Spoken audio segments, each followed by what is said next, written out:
Assalamualaikum warahmatullahi taala wabarakatuh. Apa khabar anda semua? Doa saya anda sentiasa sihat walafiat. Hari ini hari Selasa, saudara, tanggal 2 Januari. Tanggal ini sebenar-benarnya hari yang berbahagia sepatutnya bagi saya. Tapi begitulah keadaannya, jalan usaha mesti dijalankan. Sebagaimana janji saya, sabang petang saya akan bersama dengan saudara. Apa khabar saudara Jamal, saudara Safiah Rahman?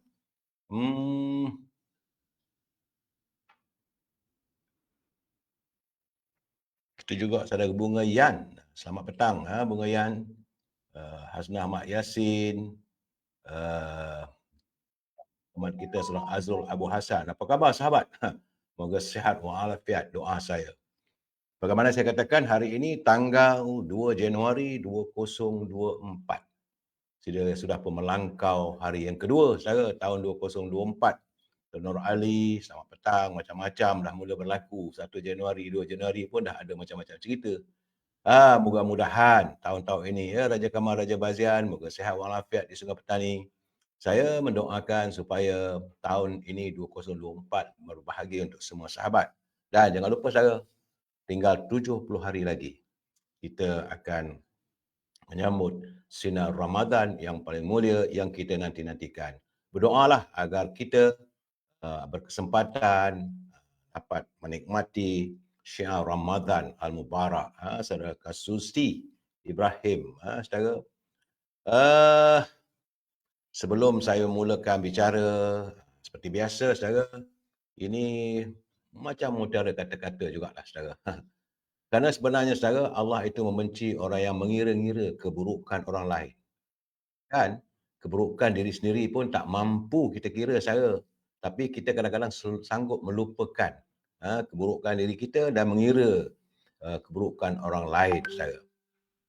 Sebenarnya hati kita akan tenang bila kita menerima hakikat apa yang ada itu sudah pun ditakdirkan dalam takdir ilahi, dan apa yang hilang itu juga sudah ditakdirkan bukan milik kita. Jadi kita harus bertabahlah, saudara.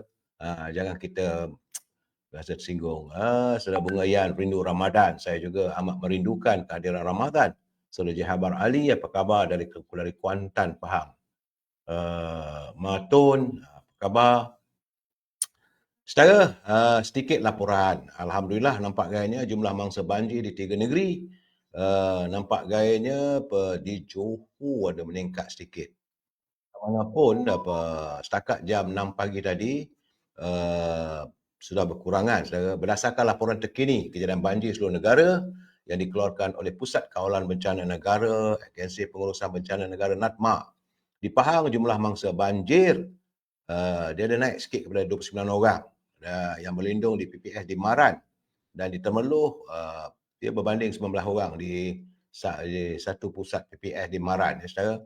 Di Kelantan, bilangan mangsa banjir kekal 26 orang. Alhamdulillah. Cuma ada 26 tu mungkin banjir termenung lah, saudara. Ya. Mereka ditempatkan di pusat pembinaan sementara di Pasir Mas. Di Johor, jumlah mangsa tidak berubah, 25 orang berlindung di PPS di Segamat.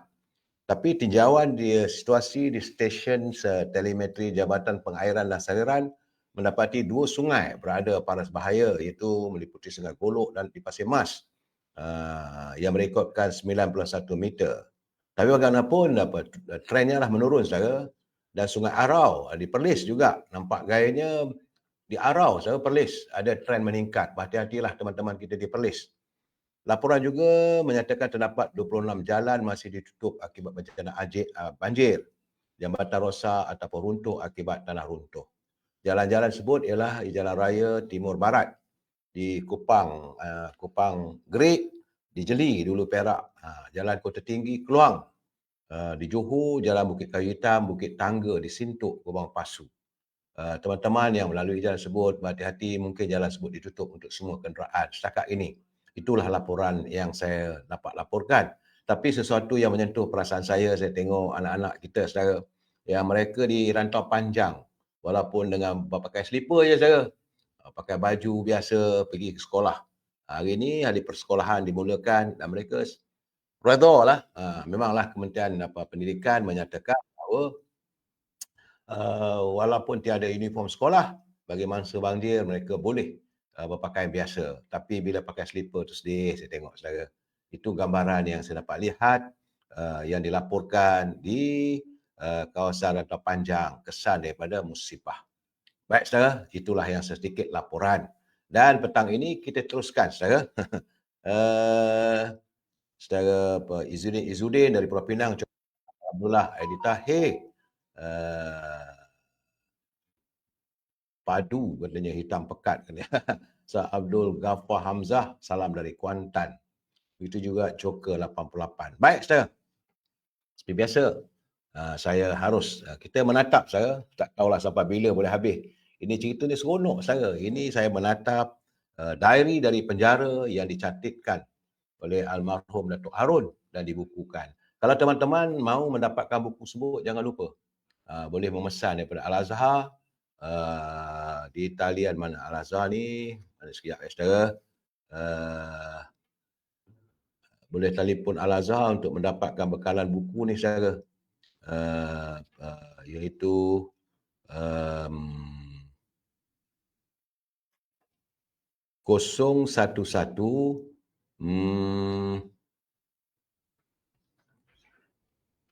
330-41241. Saya minta admin nanti tulis juga, catatlah kalau boleh.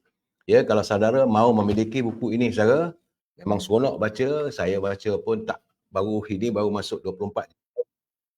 Selama 6 tahun dicantikkan oleh Datuk Harun. Catatannya saya akan baca, jangan risau saudara. Dan sambil saya baca tu saya akan cuba mengulas sedikit. Ini catatan dari Datuk Harun sepanjang beliau berjuang waktu di Mahkamah Tinggi dan juga di dalam penjara saudara. Buku ini agak menarik, banyak cerita-cerita politik masa silam yang elok kita ketahui. Matlamatnya agar generasi muda tahu tentang perjuangan para pejuang masa silam kita saudara. Kalau tak dapat berhubungi Al-Azhar di 0113304141, saudara juga boleh bertanya pada Siti Farehah di talian 017-711-4300. 017-711-4300 saudara. Itulah seketika tentang buku yang saya sedang baca saudara untuk tatapan kita bersama sebelum saya masuk ke dalam segmen jeritan batinku. Saudara, pada tanggal 24 Januari 1977, Datuk Harun mencatatkan itu beliau bangun pagi jam 5.30 pagi, menunaikan sembahyang subuh, tanya ada. Itu adalah hari D-Day ataupun hari penentuan mahkamah memberi keputusan. Dan katanya ramai penyokong menyambut ketibaan saya. Tentunya mereka berhasrat dan berharap agar keputusan mahkamah berpihak pada saya. Tapi malangnya, hakim memutuskan saya bersih tapi bersalah. Saya innocent but guilty. Sekali dalam pembicaraan hari ini ada pula DNNA saudara. Tapi yang ini innocent but guilty atas alasan ketika itu saya adalah ketua pemuda UMNO dan menjadi pengerusi Bank Rakyat. Ini kes pembicaraan Bank Rakyat saudara. Akhirnya hakim bersetuju saya tidak mempunyai sebarang kepentingan atau memperoleh sebarang keuntungan dari transaksi pinjaman tersebut. Berhubung tentang pinjaman pergerakan pemuda UMNO untuk menganjurkan pertandingan tinju antara Muhammad Ali dan Joe Buckner. Saudara. Dan bagaimanapun dia kata saya tetap dijatuhkan hukuman 6 bulan penjara serta denda sebanyak RM15,000 atau penjara 3 bulan. Sementara itu Abu Mansur selaku CEO Bank Rakyat dijatuhkan hukuman penjara 2 tahun serta denda RM25,000. Dan Ismail Din salah seorang pengurus itu 1 tahun penjara serta denda RM15. Mahkamah bagaimanapun membenarkan kami diikat jamin dan membuat rayuan. Dan waktu itu catatan Datuk Harun ditulis itu seluruh keyakinan dan kepercayaan saya terhadap kebebasan mahkamah serta undang-undang, rule of law berkecai, hancur lebur. Mahkamah tidak lagi bebas membuat keputusan tanpa campur tangan pihak pemerintah dan orang-orang tertentu. Jadi Datuk Harun merasakan bahawa ada campur tangan pihak tertentu. Sebagaimana dijangkakan, catatannya saya menerima kunjungan rakyat bertali arus serta banyak panggilan telefon melahirkan simpati mereka terhadap apa yang terjadi. Pastinya, catatan Datuk Harun, pastinya pergerakan pemuda UMNO terkesan dari keputusan ini dan ia harus menyahut cabaran untuk menegakkan keadilan. Jadi saya percaturan menuduh orang itu salah dan macam-macam menggunakan mahkamah untuk menuduhkan seseorang itu saya walaupun dia tidak ada kepentingan mahkamah menentukan begitu tapi itulah keadaan politik kita sejak tahun 1977 saudara. 25 Januari hari Selasa sudah tiba masanya catatan Datuk Harun dia kata sudah tiba masanya kita mengenal pasti siapa sebenarnya musuh kita. Adakah ia orang perseorangan? Adakah ia tali barut komunis? Adakah ia pencatur politik, kapitalis ataupun Zionis? Haji Siddiq memberitahu saya salinan laporan Freemason tahun 1970 yang melibatkan orang-orang tertentu. Sementara itu, dia kata dalam menghadapi kecelaruan itu, Senu Allahyarham Datuk Senu menjelaskan bahawa menurut Tan Sri Aziz, Zain dia ada memberitahu amat sukar untuk saya membebaskan diri keluar dari perangkap yang dipasang oleh mereka. Saya tetap akan dijatuhkan hukuman bersalah oleh mahkamah meskipun bercanggah dengan pendapat ramai. Pemimpin Freemason Melayu begitu yakin saya tetap akan menerima hukuman. Jadi sebab itulah nampak gayanya saya Rum Datuk Harun bagi mahkamah rakyat merasakan beliau tidak bersalah. Tapi mahkamah tinggi tetap mengatakan innocent but guilty. Iaitu bersih tetapi bersalah. Tanggal 26 Januari selepas mendapat untuk buat rayuan dan bebaskan buat rayuan saudara Datuk Harun esok harinya bermain golf dengan Datuk Aziz Aziz Antara iaitu salah seorang pemilik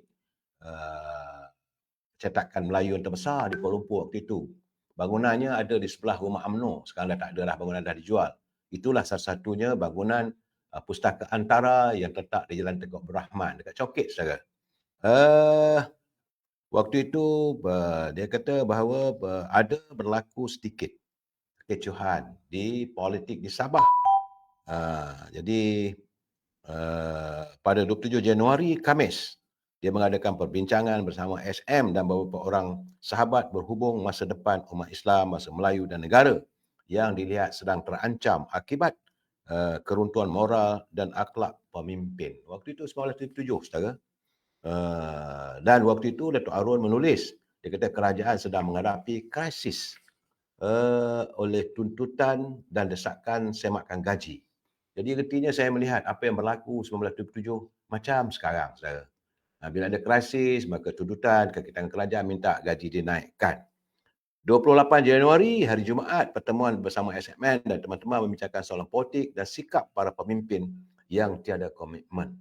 Datuk Harun sudah melihat saudara, daripada tahun 1977 lagi, hala 7 kepimpinan negara saudara. Ini dah catatannya. Katanya, saya diberitahu rakyat amat bersimpati dengan saya dan tidak dapat menerima hukuman yang dikenakan kerana mereka tahu saya hanya melaksanakan keputusan pemuda UMNO dan bukan untuk kepentingan diri sendiri. Bagaimana saya ceritakan saudara, tinju dunia itu ditubuhkan oleh syarikat pemuda UMNO dan kebetulan waktu itu Datuk Harun juga sebagai ketua pemuda, samping itu beliau adalah sebagai pengurusi Bank Rakyat. Bila Bank Rakyat memberi kelulusan pinjaman sejumlah 7 juta, itulah yang dikena tuduhan tu. Tetapi mahkamah mengatakan innocent but guilty katanya. Agak menarik dalam tulisan ini pada 29 Januari hari Sabtu. Dari situ kita Dolah Abdullah ni, Datuk Abdullah Ismail ni memang rapat dengan beliau. Dolah dan Hani pulang dari Kota Kinabalu. Menurutnya situasi politik Sabah sedang bergolak. Tahun 29 Januari 1977 kerana katanya parti berjaya menyokong calon bebas itu AK Alauddin menentang Karim Ghani dari USNO. Kedua-dua parti tersebut adalah berada dalam gagasan Barisan Nasional waktu itu saudara.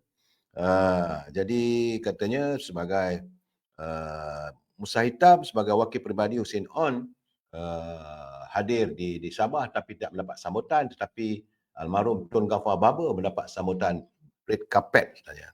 Kenapa dia sendiri tak tahulah dia kata. Cuma dia kata keputusan pilihan raya Kimanis pada tanggal 29 Januari itu, calon Barisan Nasional dikalahkan oleh calon bebas AK Aliuddin yang disokong oleh Berjaya. AK Aliuddin ini calon Barisan Nasional Karim Ghani mewakili Parti USNO. Jadi artinya saudara, pergolakan politik di Sabah antara Berjaya dengan USNO itu sudah pun tercetus sejak tahun 1977 lagi saudara. 30 Januari, catatan Dato' Arun, dia kata kekalahan calon BN kepada calon bebas yang disokong oleh Berjaya merupakan satu tamparan hebat buat Husin On, katanya. Kerana Parti Berjaya diwujudkan oleh Tun Razak di Sabah. Soalannya bagaimana Husin boleh membenarkan Haris Saleh menyokong calon bebas menentang calon Barisan Nasional. Berjaya juga merupakan kerabat dalam BN. Kenapa tiada sebarang tindakan terhadap dua parti? Jadi catatan Dato' Arun, dia kata kalau begitu keadaannya, sepatutnya dua-dua ini disingkirkan daripada Barisan Nasional. Itu pergelutan politik di Sabah bermula, saudara. Kemudian pada 31 Januari, waktu minum petang bersama dengan Tun Mustafa, Tan Sri Hamzah dan Ghali Syafi'i sebelum sesi golf, Ghali Syafi'i memberitahu ketika Dr. Mahathir belum menyertai kabinet, dia tidak bersetuju tindakan diambil terhadap saya, katanya. Tetapi tetap juga dilakukan oleh Tun Husin On, katanya. Dan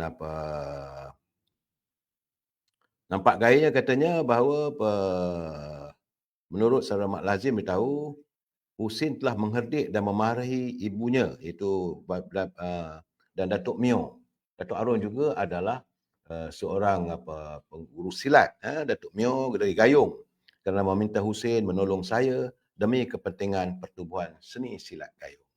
Jadi retinya saudara, bila minta tolong begitu kena herdik, bahawa ada sesuatu yang tersembunyi di dalam kes Datuk Arun apabila beliau dibawa ke mahkamah dan dijatuhkan hukuman bersalah.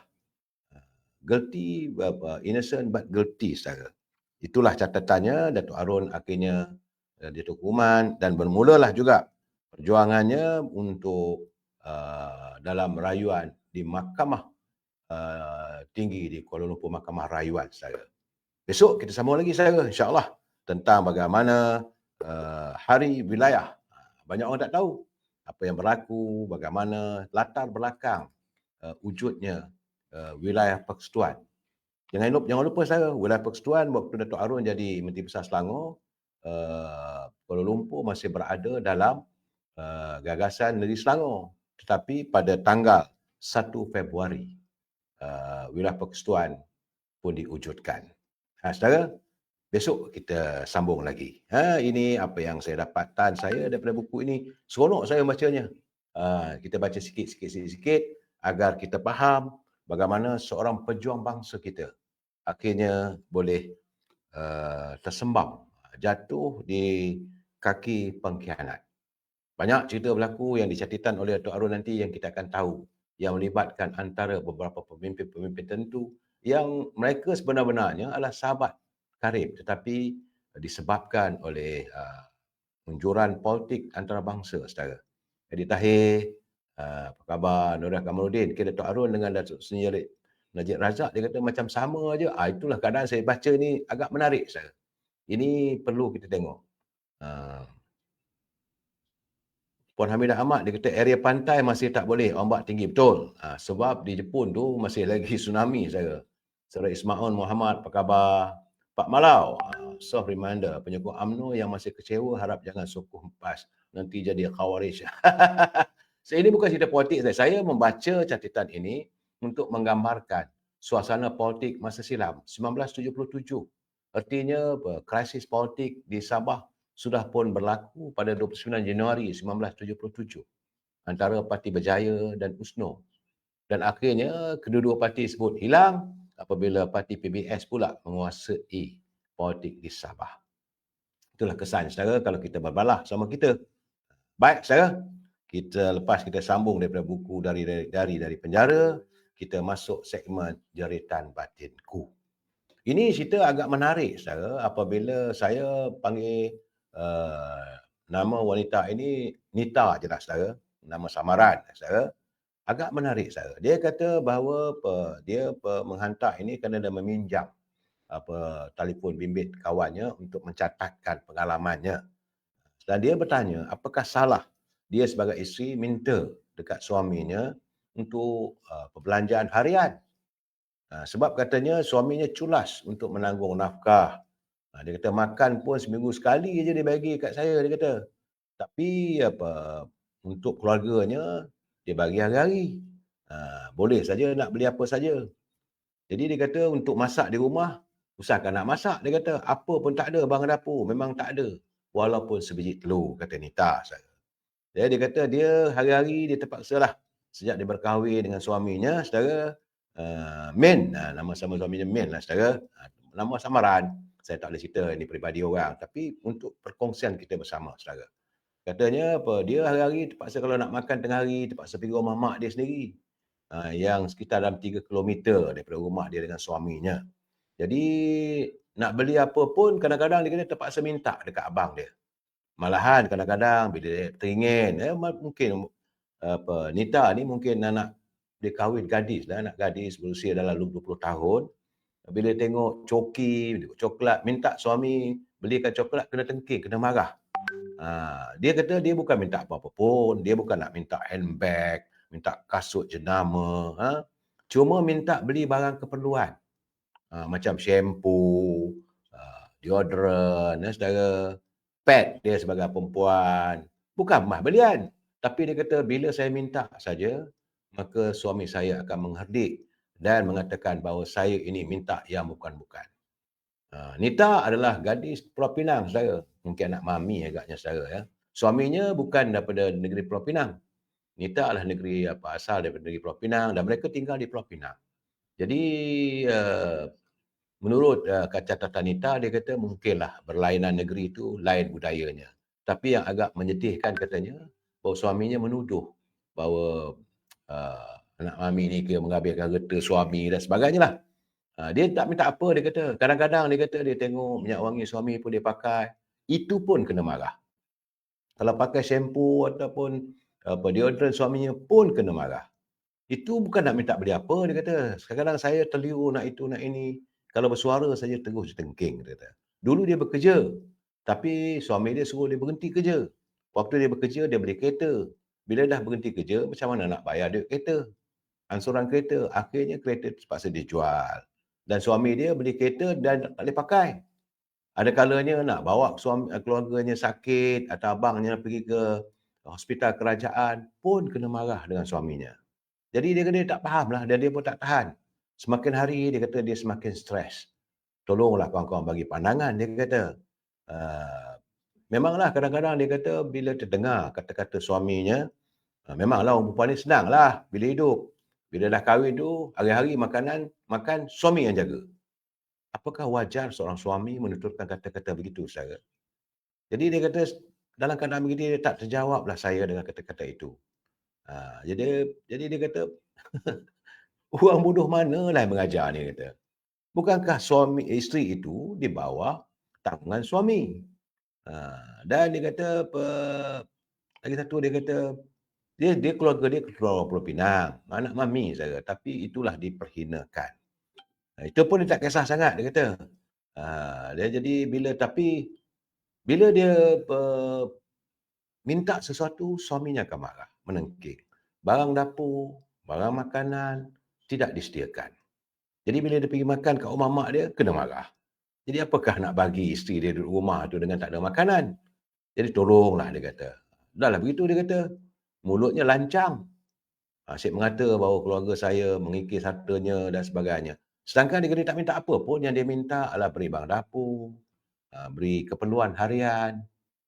Saat ini dia tidak mempunyai, masih belum ada anak lagi. Dan dia tidak bercadang untuk saat ini, dia kata, untuk mengandung, kata dia bimbang. Sebab dia dalam proses, dalam keadaan begini, dia kata dalam proses untuk menuntut, kalau itu keadaannya, rasa sampai waktunya berpisah. Tapi dia sayang pula kat suaminya. Ini masalah. Nita, saya tak faham masalah anda. Anda minta saya menyelesaikan masalah anda, tapi anda kata anda sayangkan suami anda. Dalam waktu yang sama, suami anda tidak melakukan tanggungjawab sebagai seorang suami. Menghukum anda, barang dapur tak beli. Usahkan nak beli pakaian katanya. Dulu bekerja nanti bila tak ada duit kena marah. Jadi dia kata mintalah pandangan kata. Saya rasa begini kan, pe saya melihat bahawa, dalam keadaan begini Kak Nurul Hamid dia kata mudah aja, dia kata kasih terajang 2 kali kat jantan tu tak guna. Itu pandangan Nurul Hamid. Saya tidak, kita wanita. Saya rasa yang terbaiknya dalam keadaan begini, jangan ceritakan masalah anda pada keluarga anda. Kerana kalau anda bercerita pada keluarga anda, tentulah mereka akan menyebelahi anda. Yang terbaiknya, cuba cari jalan berbual, berbicaralah dengan suami anda berterus terang. Kalau gini keadaannya, apakah kita harus melanjutkan usia perkahwinan ini? Dan kalau gitu keadaannya, saya kata yang terbaik, bertemulah pegawai di Mahkamah Syariah. Minta pegawai agama memberi kaunseling. Sebab ini menyangkut soal tanggungjawab suami. Kalau suami tidak melakukan tanggungjawabnya untuk menyediakan makan pakai untuk isteri, sewa rumah, bagaimana dengan sewa rumah? Kata Nita, sewa rumah dah 3 bulan sangkut, dia kata dia siau juga apabila tuan rumah minta dia keluar. Saya bersimpati dengan Nita kerana Min tidak melakukan tanggungjawab. Dia bekerja tapi wangnya tak bagi. Sedangkan masanya banyak dihabiskan di luar. Dia kata habis balik kerja saja, balik rumah salin-salin baju terus keluar. Minum-minum dengan teman-temannya di kedai kopi. Sedangkan dia terbiar begitu. Kalau dia lapar, dia pergi rumah mak dia yang memang tak jauh lah. Dia masih ada abang dia bekerja. Jadi akhirnya abang dia kata, kau ni apa hal ni Nita? Ada suami, tapi takkan suami tak tanggung kau, takkan suami tak jaga makan pakai kau. Jadi dia sendiri pun rasa malu pada abang dia. Tapi saya agak menghormati pendirian Nita, dia tak menceritakan keburukan suaminya. Mungkin kerana dia kata dia masih sayang lagi. Jadi apakah yang harus saya lakukan? Ha, Rahatun Suhud, dia kata malam dah tak ada lagi. Ada. Ha, Rahatun Suhud ada. Setiap malam saya jam 9.30 malam. Tetapi sekarang ni saya untuk live saya malam, insya-Allah malam ni saya mengundang. Untuk saya berbicara secara sendirian tu, bila tak ada teman-teman yang datang, saya berbual, berbicara sendiri. Tapi kalau macam malam ni jam 9.30 malam, saya bersama dengan Yang Berhormat Timbalan Menteri Keselamatan Dalam Negeri, Datuk Seri Dr. Samsul Nasarah. Jadi malam-malam itu saya berbual dengan mereka, saya anggaplah itu sebagai pencerahan politik jam 9.30 malam saya. Kalau tak ada teman-teman yang sudi untuk hadir ke studio saya ini, saya akan berbual, saya akan mengulas keadaannya saya.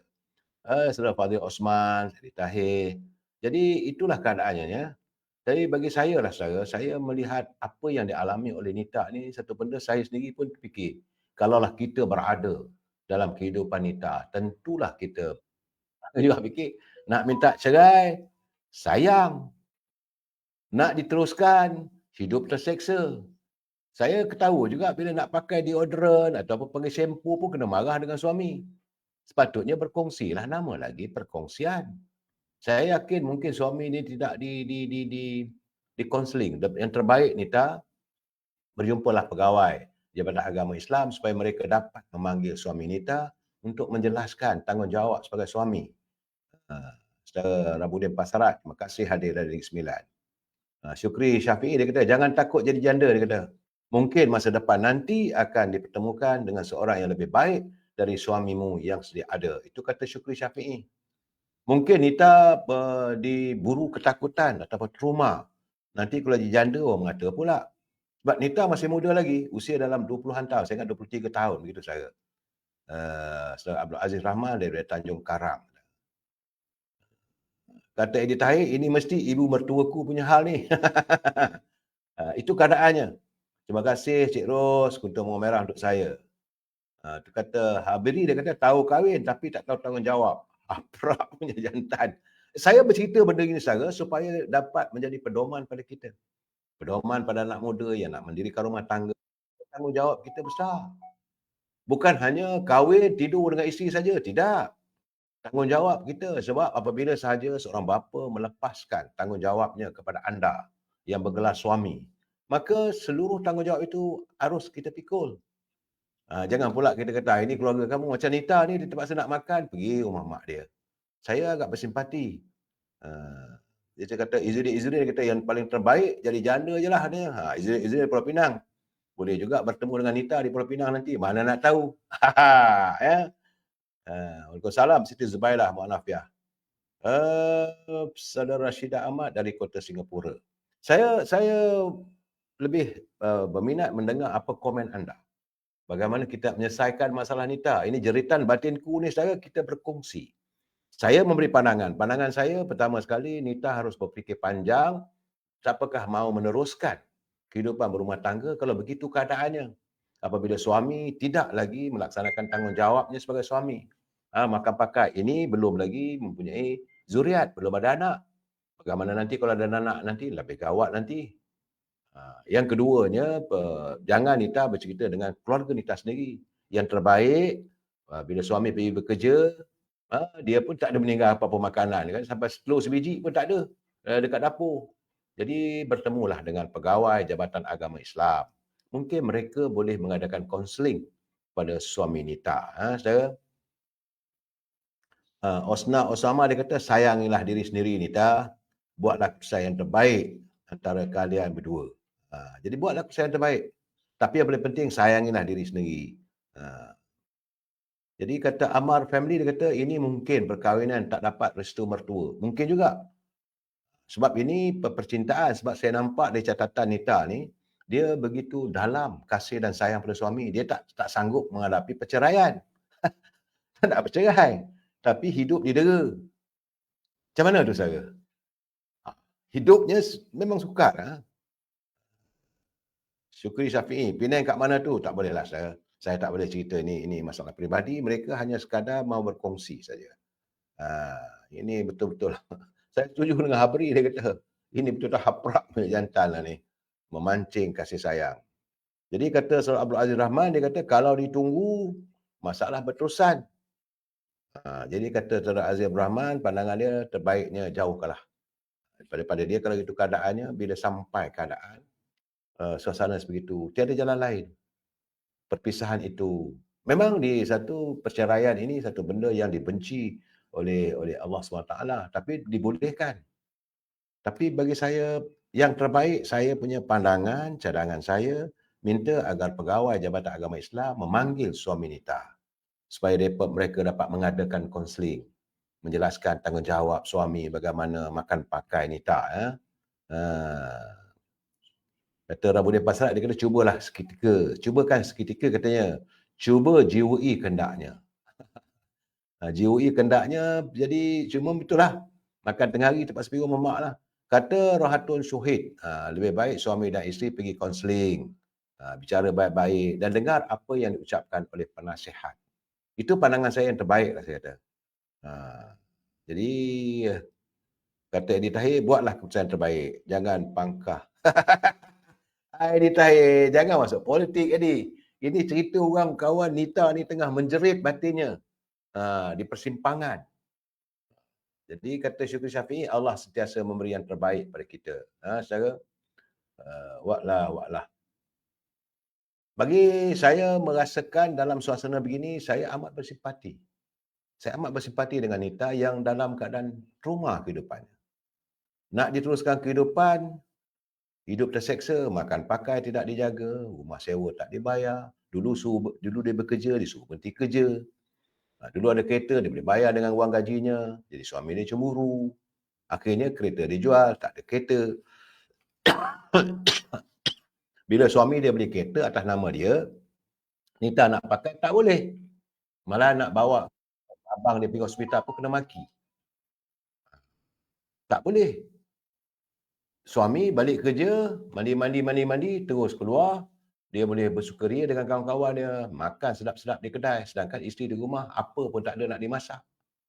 Jadi saya amat bersimpati dengan Nita dalam keadaan begini. Apa nak jadi kehidupan begini? Apakah harus diteruskan? Memanglah sekarang ni mungkin suami dia merasakan rumah mak dia dekat. Ibu Nita ni berhampiran dekat. Jadi dia makan, pergilah rumah mak dia. Saya rasa kalau seorang suami, malulah kita.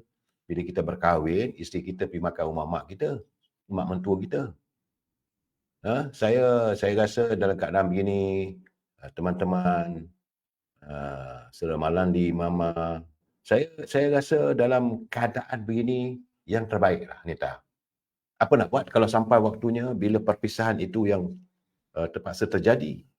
Takkan sampai bila nak hidup dicengkam oleh derita berpanjangan. Kasih sayang itu tidak boleh uh, membuatkan lapar kita, dahaga kita terhilang. Memang kasih dan sayang dalam bercinta biasalah saudara. Nita, Nita sudah pun mengharungi api penderitaan, tapi suami tak ada api penderitaan. Jadi apakah kita hanya sebelah pihak saja berkorban? Betul. Berkorban apa saja, harta ataupun nyawa. Itulah tandanya kasih berpanjangan Nita. Tetapi kasih saja tidak boleh menyelesaikan kehidupan kita. Jadi kekhawatiran saya, kalau bagaimana diteruskan dapat anak macam mana kalau suami itu tidak dikonseling. Ini paling penting. Suami perlu dibawa ataupun diadukan kepada pejabat agama supaya mereka dapat memberi pendidikan agama. Mungkin juga suami, sebab katanya suami dia bukan orang Pulau Pinang. Mungkin kerana perbezaan budaya dan sebagainya. Dan mungkin mereka mandang serong pada keluarga Nita. Nak ajak pindah tempat lain, tak ada pula suami bagi cadangan. Supaya jauh daripada rumah keluarga Nita. Jadi dalam keadaan serba salah. Nita, pertama sekali, buat solat istikharah.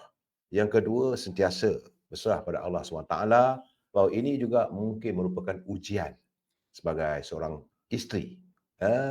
Cinta Nita memang saya menghormati begitu tinggi terhadap suami anda. Tetapi kalau suami bersikap begitu, apakah benih cinta yang disemai itu boleh subur? Kalau tidak, disuburkan dengan tanggungjawab. Saya agak terkesan bila Nita kata dia bekerja, suruh berhenti kerja. Jadi serba-serbi tak boleh, saudara.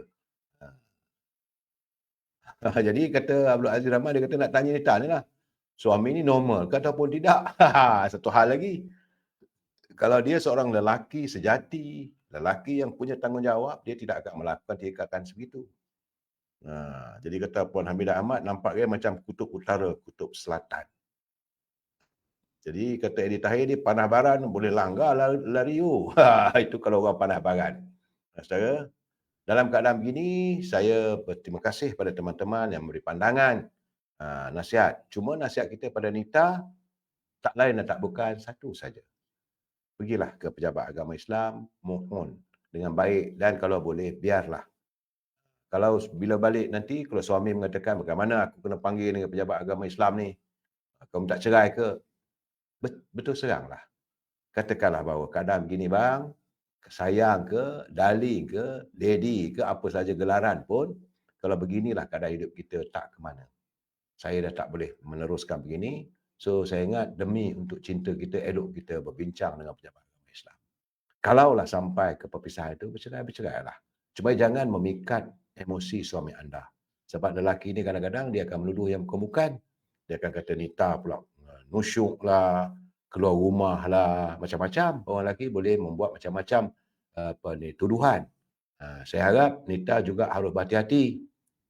Jangan bila keluar nanti jumpa orang lelaki ke semua, itu merupakan masalah besar nanti Nita. Apabila suami anda nanti dia mengatakan bahawa Nita sudah pun menduakan dia. Itu satu besar. Jadi dalam keadaan begini, saya harap Nita sabar, solat. Saya yakin Nita ini anak mami yang baik. Anak mami yang dahagakan cinta daripada seorang lelaki. Tetapi sekali lagi saya katakan pada Nita, cinta tidak boleh mengubati kelaparan. Cinta bukanlah ubat semata-mata untuk menghilangkan rasa dahaga bila kita perlukan minuman. Cinta bukanlah makanan yang boleh mengenyangkan perut kita. Tetapi cinta itu perlu dibajai dengan kasih sayang. Cinta juga perlu dibayai dengan tanggungjawab daripada seorang suami terhadap isterinya. Dan saya yakin Nita pasti akan melaksanakan tugas dan tanggungjawab sebagai seorang isteri yang baik. Jadilah isteri yang baik, bila ada masalah, jangan bercerita pada orang lain, berceritalah di pejabat agama. Saudara, itulah kita sama-sama berkongsi masalah yang dihadapi oleh Nita. Kata orang Hatun, Suhud dia ada, ini kisah lebih baik berpisahlah kena. Kalau sudah tak ada awal dan akhirnya, berpisah pun biarlah secara baik. Supaya cinta itu merupakan satu memori silam untuk dikenang. Saya mendoakan agar Nita dapat menyelesaikan persoalannya. Wah, dia kata pandai pula saya berpuisi cinta. Saya bukan berpuisi cinta, saya menzahirkan pandangan saya. Menyejukkan agar Nita tabah menghadapi hari-hari yang begitu mencabar baginya. Kita jumpa lagi besok. Saya wabillahi taufiq wal hidayah. Assalamualaikum warahmatullahi taala wabarakatuh. Nita, bersabarlah. Terima kasih.